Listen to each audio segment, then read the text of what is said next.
E hoje o meu cordel fala de retalhos esquecidos, de um lugar cheio de história, cantos pra lá de bonito. Hoje toco na memória de quem havia esquecido.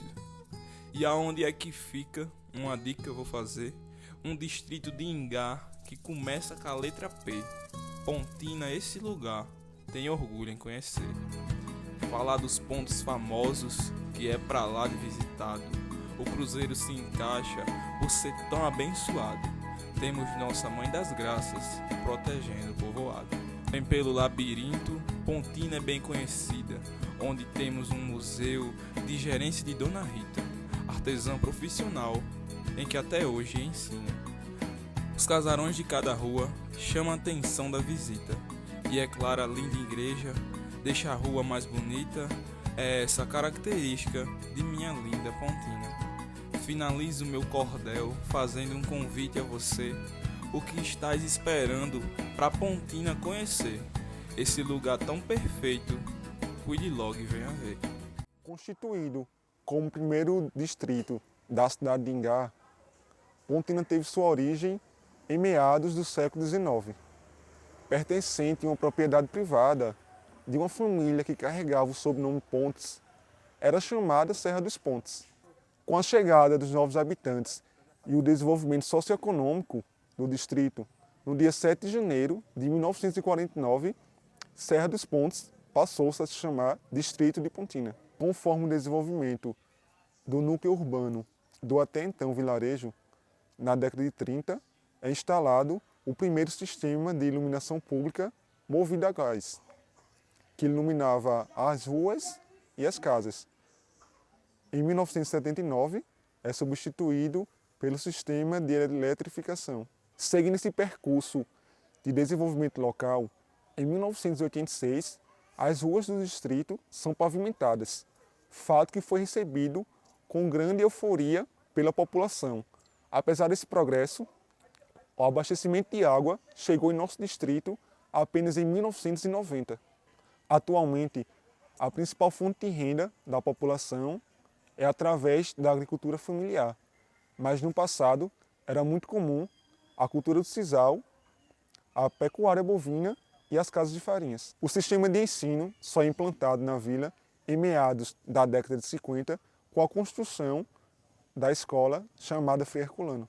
Por fim, Pontina é conhecida por seus festejos culturais, em sua maioria marcado pelo calendário religioso, tais como os festejos juninos, a festa do nosso padroeiro, São Francisco de Assis, e o Réveillon de Pontina.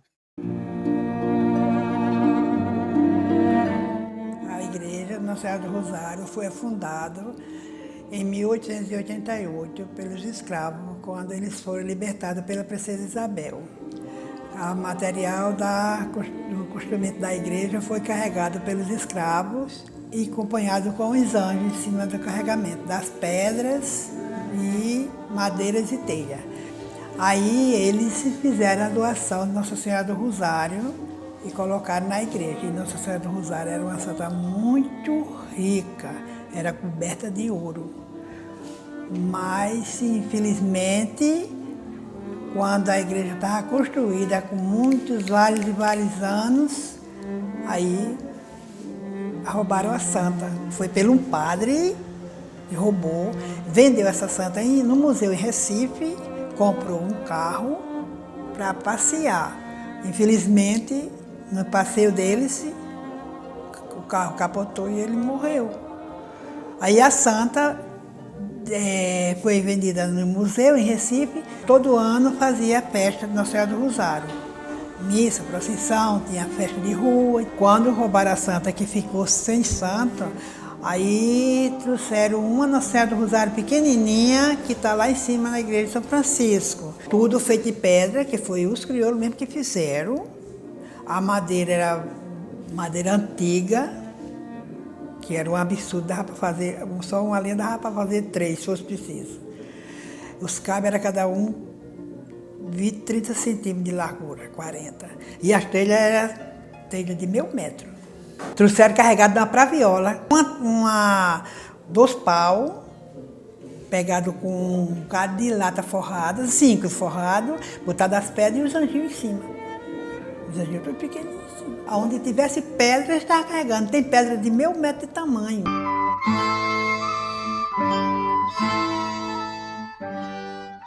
A história que eu sei, pela madrinha que me criou desde que eu nasci, que era uma moça velha criada pelas tias dela, era que esse lugar era cheio de mato e pertencia às tias dela. Então, como não tinha ninguém, nem nunca se casaram, dividiram as terras para Nossa Senhora do Rosário e São Francisco. Um homem da comunidade, que ela dizia, mas hoje eu não lembro mais, procurei nos arquivos dela, mas não achei, que se juntou com a ajuda de um padre antigo e a comunidade e construíram os tijolos, naquela época, tijolos grandes e pedra, e construíram essa igreja. Foi construída com a ajuda da comunidade. Foi tanto que ele começou a construir a igreja para ser em 3 partes. A central, a lateral que fica da direita e a da esquerda. Quando ele estava numa certa altura da igreja, já perto de uma conclusão, ele ficou doente. Então ele achava que não tinha condições de concluir a igreja, então ele só fez as 2 partes. Que ela contava muito, Iná contava muito, que essa outra parte seria o complemento igual a esse daqui. Mas ele ficou doente, aí concluiu a igreja assim e veio a falecer. E a igreja ficou sendo cuidada pelas tias dela, que doaram as terras, que se chamava Penha e Sinhá. Muito antiga, que não tinha. Então, e essa senhora que me criou, chamada Niná, ela nasceu no ano de 3. As imagens, quando foi construída, foram doadas pelas pessoas da comunidade, que aqueles que tinham poder aquisitivo melhor doaram a imagem. E as imagens eram todas de madeira. Só que com o passar do tempo, as imagens foram ficando desterioradas um pouquinho, e vinha um padre, saía, vinha outro, até que chegou um padre chamado Frei Benjamin, e ele conversou muito e vendeu as imagens que pertenciam à igreja. Nossa Senhora da Conceição, Nossa Senhora das Dores e outras imagens que tinha menores. A imagem de São Francisco, no dia, não foi negociada. Quando ele tentou negociar de novo, que veio para negociar, aí tem um senhor da comunidade chamado Nelson Campos, que era um dos líderes políticos na época, junto com mais outros que tinha, não deixaram ele vender mais. Ainda é a primeira imagem que chegou nessa igreja, que já foi restaurada, agora há pouco. Sobre essa placa que tem na igreja, ele era um senhor assim, muito religioso e de um poder mais aquisitivo que a família poderia. Então, quando ele faleceu em João Pessoa, a família, com a autorização do padre da época, se mandaram exumar o corpo, depois de muitos anos dele falecido, e trouxeram os ossos e cavaram a parede, como ela é muito larga, muito reforçada, e colocaram os ossos e essa placa. Serra Redonda não tinha uma matriz ainda. Depois de muitos anos, o padre foi entrando. Quando construíram Serra Redonda, passou a ser cidade, passou a matriz ser lá e aqui ser capela. Aí quando o cemitério encheu, que era pequenininho, quadradinho, esse quadradinho aí era pequeno, quando encheu, aí depois de um certo tempo, foi chegando o prefeito, aí comprou um terreno antes da chegada e construiu o cemitério. Aí foram retirados os ossos. Se ficou alguns, ficou muito poucos. E esses altares foram quebrados, foram destruídos, foram quebrados. Porque esses altares vinham até uma certa parte da igreja. Não era só esses pedaços. O Coreraí tinha uma escada, a gente subia e tinha essa serafina que ela tocava. Era todo de madeira, conhecida por cedro. que cupim não dá cupim. Porque esses altares, na posição que está aí, se vocês filmar, eles tinham mais de 1.000 metros para frente. Então, como esse aqui, tá vendo? Aonde era, que foi... Vocês podem olhar as marcas. E hoje, aonde é o salão, era a antiga casa paroquial. A casa que recebia os padres quando vinham celebrar a missa. Com o passar dos anos, a madeira foi dando cupim, foi caindo. Então, quando estava caindo, derrubaram e fizeram o salão comunitário.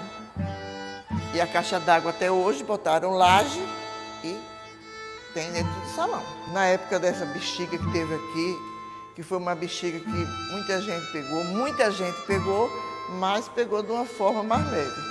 O cemitério era do lado da igreja, dentro da rua. Quem morria dessa doença não poderia se enterrar aqui. Era colocado palha de banana dentro de uma rede e as pessoas amarravam pau na rede, seguravam do lado de outro e levavam e deixavam lá.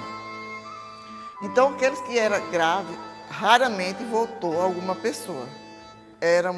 Morria e era enterrado lá mesmo. Para não ser contaminada, pegava esterco de gado, colocava brasas em cima e saía defumando. Fazia aquela fumaça que era para afastar o mau cheiro, porque a bexiga fedia. Quando estourava, ela fedia, para pegar nas roupas que usava e para levar comida para não ser contaminada. E quando saía, passava fumaça assim perto, que era para se desinfetar.